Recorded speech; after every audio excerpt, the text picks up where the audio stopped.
জয়গুরু সবাইকে। পরম পূজ্যপাদ শ্রী শ্রী আচার্যদেবের একটি অমৃতময় কথা আপনাদের সাথে শেয়ার করছি। যারা বিদ্যা অর্জন করে নিয়েছেন তাদের জন্য আমি বলি, লাফিয়ে দোতলায় উঠা যায় না, উঠতে গেলে সিঁড়ি ভেঙ্গে ভেঙ্গে উঠতে হয়। যারা কর্মজীবনে যাচ্ছ তাদের আমি বলি, কখনো এটা বড় কাজ, এটা ছোট কাজ, এটা উঁচু কাজ, এটা নিচু কাজ, এটা ভাববে না।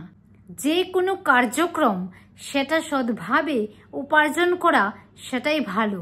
আর বসে থাকা মানে শয়তানের সাথে থাকা, আর কম বেশি কর্মের সাথে যুক্ত থাকা, অন্তত ভগবানের দিকে এগোনো, এটাই আমি বুঝি।